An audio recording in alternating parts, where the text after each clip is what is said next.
Hey, out there on YouTube, January 11th, 2026. Checking in.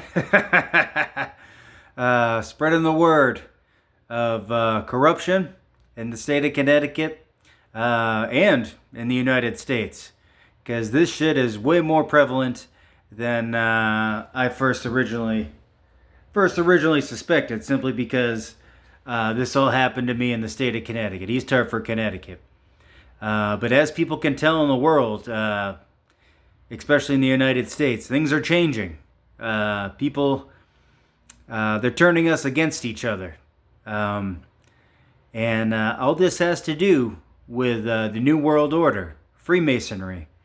And I'm going to be exposing this stuff sooner than later because my phones are still being tracked.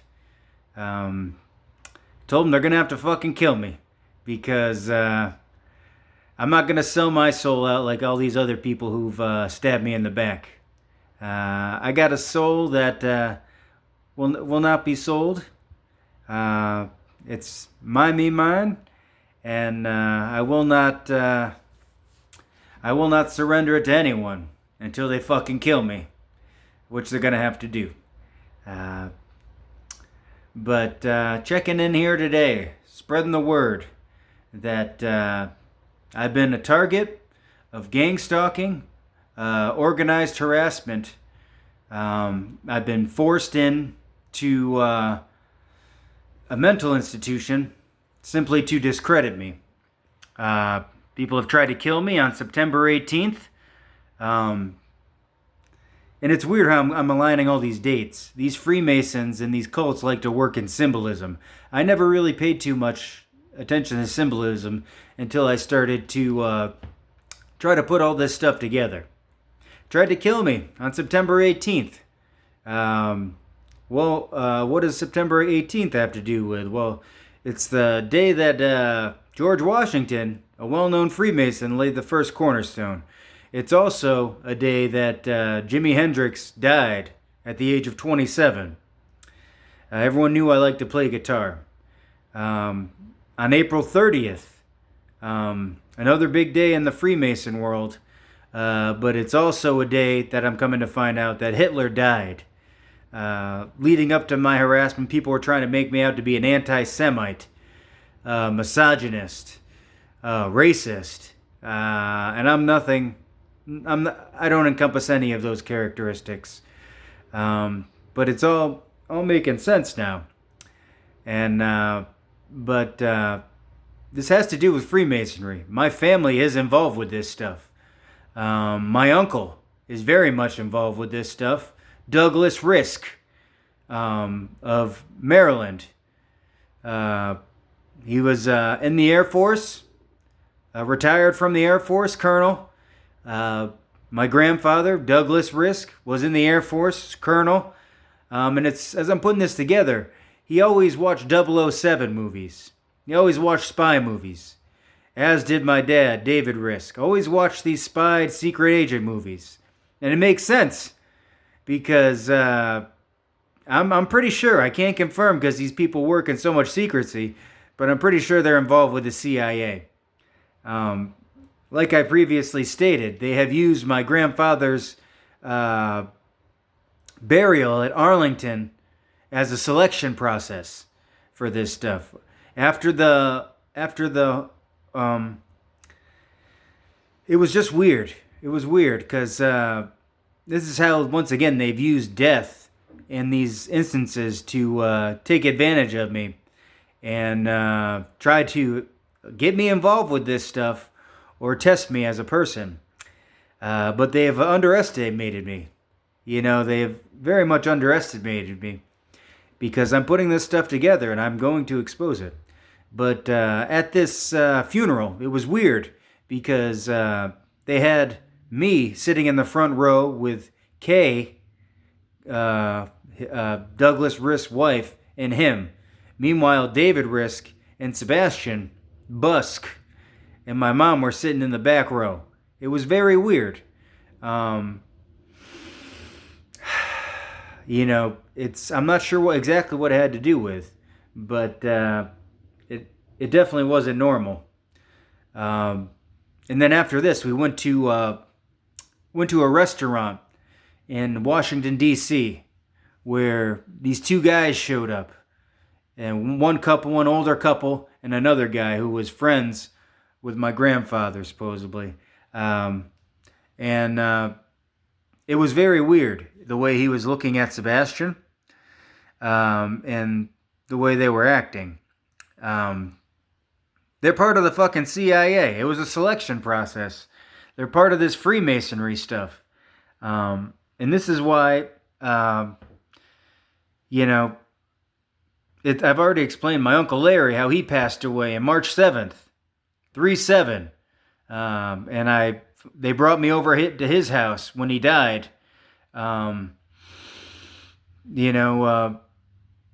he was laying on the floor for hours before someone came to pick him up.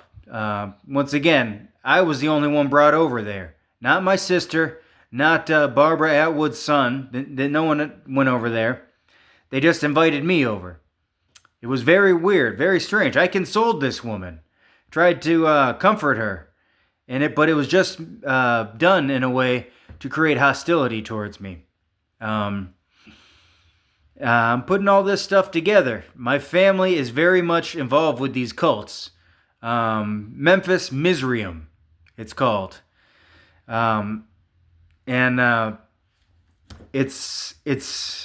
It's unbelievable. I never could have imagined this until I've been put through all this torment, gang stalk, and harassment, and people trying to fucking kill me. But I'm going to be calling these people out. I will be exposing them. And I'm going to go to work tomorrow and just quit my job. Because I've got better things to... right now, this has changed my life. I've got a bigger focus. Exposing these people that have been involved with this. And exposing the state of Connecticut. And pretty much calling out these people. And I'll probably get fucking killed.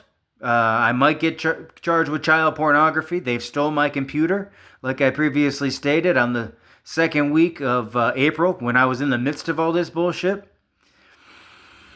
I've made the mistake of trusting family at such a wrong time. Leading up to this point, I've always been by myself, counted on myself, up until September. When I got in an accident and I decided maybe, I'll rely on my family a little bit, have them accept this help they were insisting that they give me. And all this is adding up. This was just a setup for years now. It's been a setup for years. And people have kept me misinformed intentionally. It's been a selection process to favor my nephew, my 15-year-old nephew, to join, to be the next generation of this Freemasonry stuff. It's weird because it makes sense because this is a kid right before my family cut me off, right in front of David Riss, threatened to kill me, was making fun of me because I got kicked out of the military, and because I smoked too much weed. And I've never even talked to any of this stuff about him, let alone talk to my family about it. And this is where a lot of the rejection has come from, simply because I got an other than honorable discharge out of the military when I was 21 years old, years ago. I'm over it. They're obviously haven't been over it because they've made it a point to try to bring this stuff up, to try and bring back past traumas. Well, I've been over it. I really don't care. This is very, very, very involved with East Hartford area, Vernon, and surrounding towns, I'm coming to find out. South Windsor. This has been a setup.